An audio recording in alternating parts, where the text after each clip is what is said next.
it's Gabby, and I am here to gab about some books. Well, one book. I actually just read In a Dark, Dark Wood by Ruth Ware, and oh my goodness, I could not get over this. I couldn't put it down, and when I did, I was so excited to just go back to it.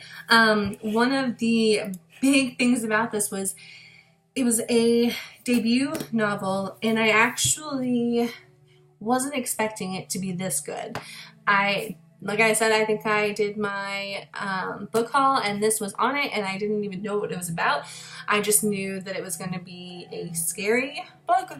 I don't think I would say it was necessarily scary as in like a scary movie horror movie or like a horror movie, but I was genuinely surprised with this one. It's about a girl, or a woman rather, who gets a strange email from somebody that she doesn't know, but it's about a friend that she hasn't talked to in about 10 years. And the friend Flo, she's inviting Nora, which is the main character. You have everything from her point of view, her perspective. And she invites her to Claire, which is the friend that Nora hasn't spoken to in 10 years. She invites her to Claire's bachelorette party, or as in the book, it's a hen party in London.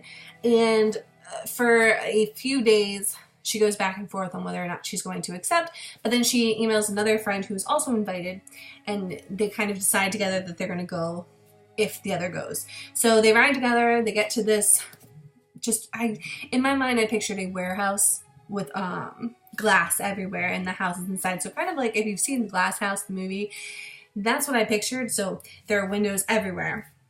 And the person who invited them, Flo, she's a very weird character, very over the top, and you immediately start suspecting her, because at the beginning of the book, it starts with Nora running through the woods, and she's terrified, and she just has to get to the road, and then she wakes up in the hospital. So you're kind of going through her memories throughout the book, so it bounces back and forth between her being in a hospital and her trying to remember what actually happens.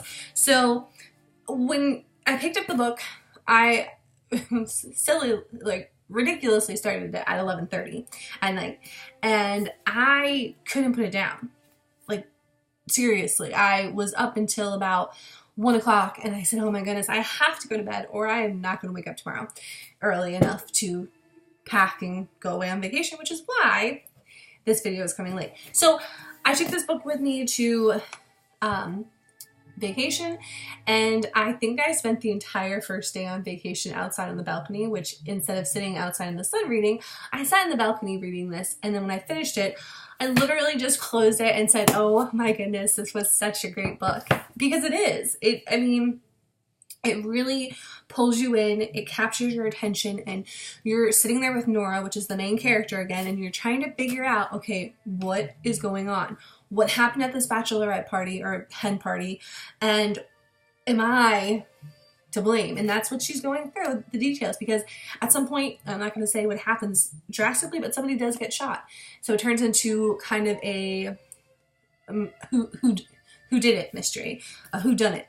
And so you're kind of sitting there and you are sitting with Nora and you're second guessing everything that you have read and everything you know so far. So this was definitely a very intriguing book. Unfortunately, the ending about a character, because I'm not going to say too much, some of the things that she did doesn't really make a whole lot of sense. Like, I feel like they dragged out certain parts, and then they should have focused more on why this happened and the past, because they do talk about the past for one of these characters, and they don't really talk about it enough, and there were some gaps. However, I did give this a 5 out of 5 on Goodreads, so awesome job, Ruth Ware. I'm so excited for her next book, which is The Woman in Cabin 10, I believe, which is the title of that book. So this was just a really, really awesome book, but I made the mistake of reading The Girl on the Train right after this, and it was slightly lackluster when I first started reading it. However, by the end of it, I was really into it. Big mystery. I mean, I feel like everybody has read it. I kind of saw who it was from the start, but you kind of second guess yourself again. So they are similar in terms of that, because throughout In a Dark, Dark Wood, I was finding myself second guessing things. However, my first person that I thought it was that person. And I almost like threw my book up in the air in victory because I was like, yes, I got it. And I was actually on vacation with my mom, so she was kind of listening to me every few chapters, and every time I had to put it down, I was so upset, and I just kept thinking, oh my gosh, I just want to go back and read this book. This might actually be a book that I read again.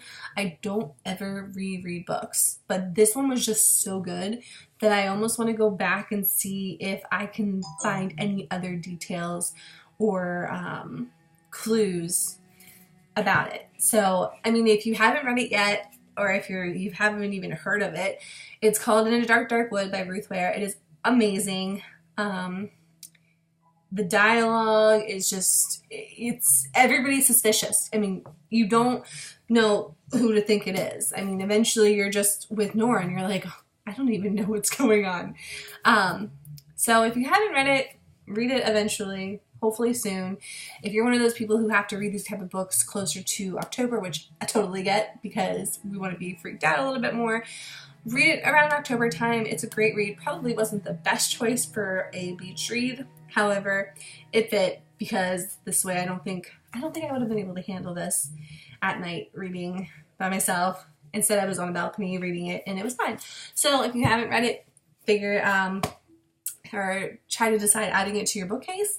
It was just a great movie. And then apparently, because I knew it was being turned into a motion picture, but I found out that Reese Witherspoon picked it up. So I'm actually really excited to see the adaptation about this movie, and I'm curious to see how they'll actually do it and if they'll really follow along with the storyline, because let's face it, when books have this beautiful story or great suspenseful story written out, and then the directors and writers of a movie adapt it into a way that's so drastically different, or that it's not necessarily drastically different, but they take so much out of it, and you're just like, you need a little bit more in there. Like Me Before You, that was one movie that it was good, but they left so much out. But okay. So anyways, this is just my review on In a Dark, Dark Wood. I will be posting another video sometime this week. Hopefully I'll be a little bit more consistent with my videos. If you haven't subscribed, subscribe down below.